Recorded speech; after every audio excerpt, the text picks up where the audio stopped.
Radio check, anybody copy? Hi, everyone. I'm Ayyu Qassataq, and this is episode 10, Truthsgiving on Coffee and Quack.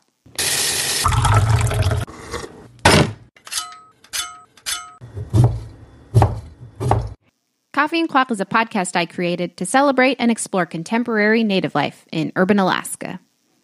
This episode, to learn more about the true history of Thanksgiving and how that relates to Native people in Alaska, we interviewed Dr. E.J. Ramos David, Ayyu Qassataq, and Jacqui Igluguq Lambert in front of a live audience on November 30th, 2019 at the Writer's Block in Anchorage, Alaska.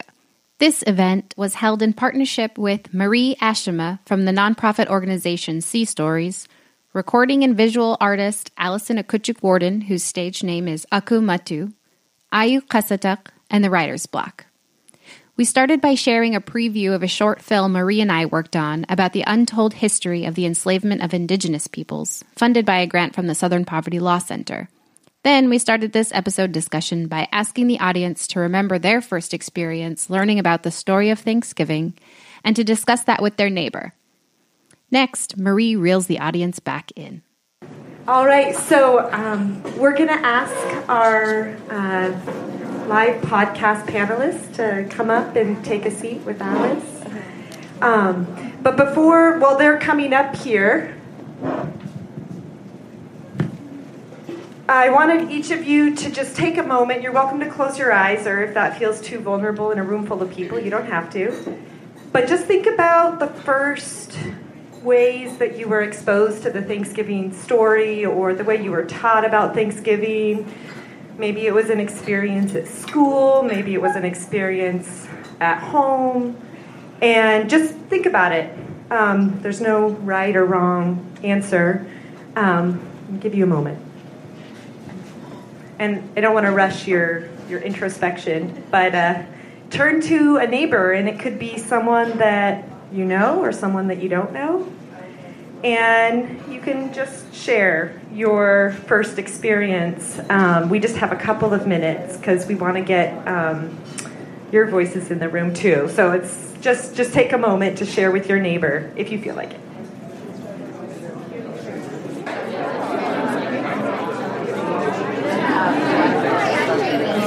All right, thank you, everybody.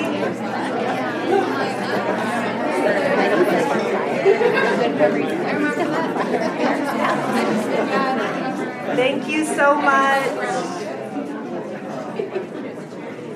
We also wanted to let you know that the conversation tonight is being recorded for Alice's Coffee and Quack podcast, which is really wonderful, but we also wanted you to be aware of that.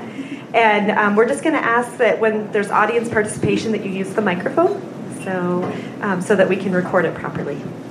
Thank you. Yay, I'm so glad Marie is here because she's a teacher, so she has that teacher voice to tell you guys all to be quiet when we're ready to get started. Okay, and so bouncing off of that prompt, we wanted to open up this conversation with our panelists. I'm sorry, I forgot to introduce our panelists. Many of you probably already know they're kind of like our hometown heroes, right? But So who we have here tonight is Dr. E.J. Ramos David. He is a psych professor at UAA and author of many books. He's also going to be on a future episode of Coffee and Quack already called Raised in the Village.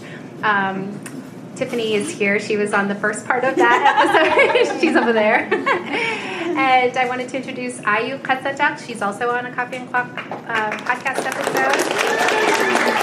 She is the Vice President and Indigenous Operations Director at First Alaskans Institute, all-around badass, and you bow.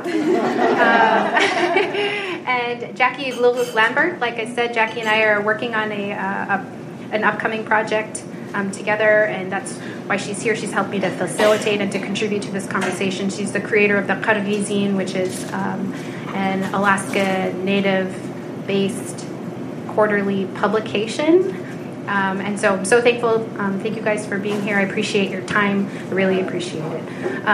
So let's give our speakers a round of applause, please.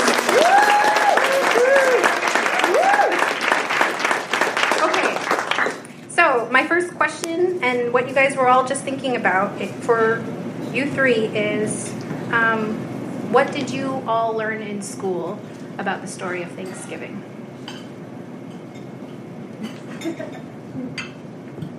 Hi everyone, thanks for coming. I'm Jacqui.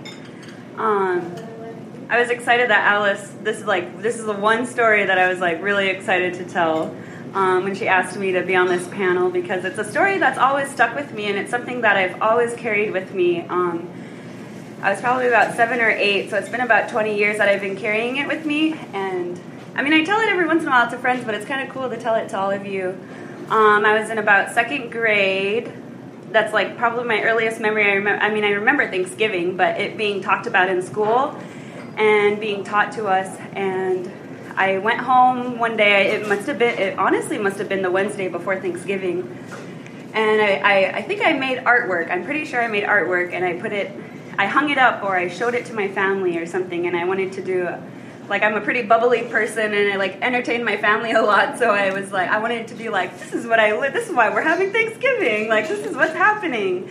And my dad, he's a really honest man. He's always instilled the truth within me. He's always talked about the value of it. And he honestly looked a little bit disappointed after my presentation, and he was like, "You think they discovered us?"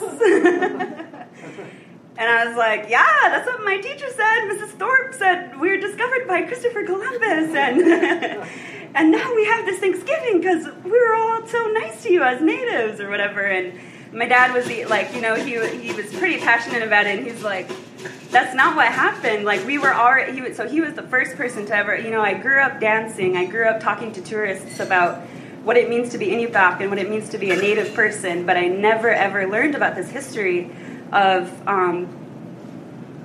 us being discovered. And so I assumed oh yeah, we were natives hanging out here, and he found us or whatever. And my dad was like, "We weren't lost, we were on this land. There's no way you can discover someone that's in their home or something." And it's just always stuck with me ever since then. And they're shout out to my dad for keeping me woke since before I was 10. Yeah, similarly, my miseducation was like that too, talking about how the Pilgrims came over on the Mayflower. I remember doing a lot of activities centered on the Mayflower, and then coming over, and that the Indians were a little puzzled when they came, and there was a little bit of communication barrier, but ultimately, they were able to work out their communication with each other. The Pilgrims were struggling a little bit, and so the Indians, never by the tribal name, the Wampanoag, right?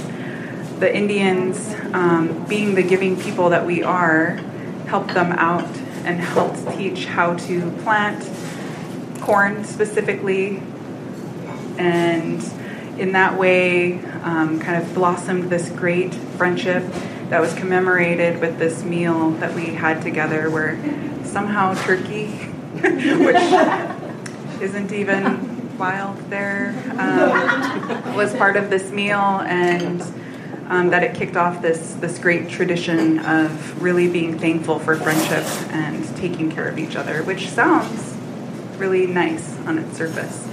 I have 4 children in the Anchorage School District. They're ages 16, 12, 9, and 6. And I'm sorry to say that they continue to learn this exact same thing. If I'd been thinking, I would have brought my 6-year-old's Mayflower paper cutout that he brought home a couple days ago in with me. So it continues. Hi everybody, good evening. Thanks for showing out tonight. Every time I talk about things that may be against this country, I get really nervous. If you can feel my heart pounding right now. And I do that for a living. But yet I can never get comfortable doing that. So anyway, my experience is a little different because I was not born here. I was born in the Philippines. And it wasn't until I was 14 when I moved to the United States. And so I wasn't really like explicitly educated about what Thanksgiving is. But my miseducation of what Thanksgiving is was really just from mainstream celebrations of it. I moved here when I was 14 and I learned about what Thanksgiving was. It was about football, turkey, and people eating a lot, which was very American.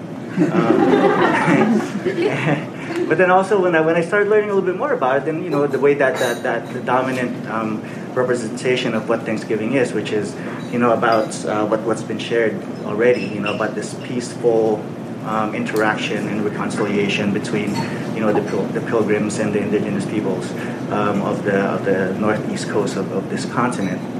And it was just portrayed as very peaceful and consensual, but it wasn't really. It wasn't, and it wasn't until later on in my life when I learned that was just this big, systematic, elaborate lie, which is, I guess, very American too.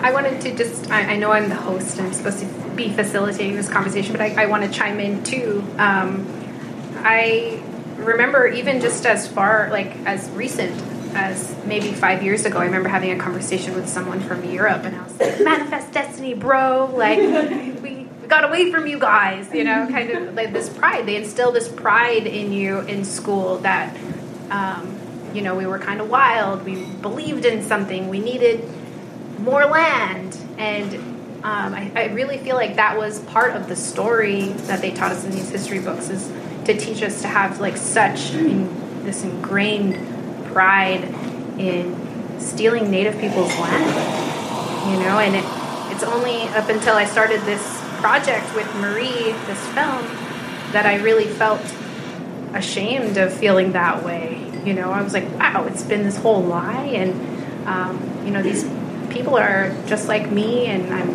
trying to celebrate something that is really hurtful and demoralizing, dehumanizing, everything. It's so, that's one thing that I remember in school, is feeling this, wow, we're the badasses, we did something, and we should be proud of it. And to come to terms with that as an adult has been pretty hard. And then to do this film project too, we interviewed professors from Harvard and Yale and authors of books about this, and I just feel so fortunate and thankful to be able to work on a project to actually learn the truth. And so I'm so happy to have this event called Truthsgiving, because I think it's so important.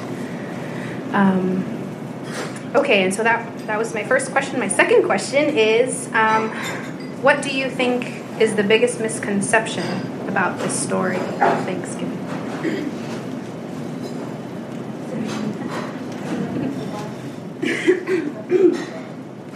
So, I don't know how many of you guys have noticed, but it is definitely a really big movement right now, especially through social media, is kind of being honest about what's happening with Thanksgiving and what the story is. It's obviously not in our public school system yet, but it's being talked about online, which is great.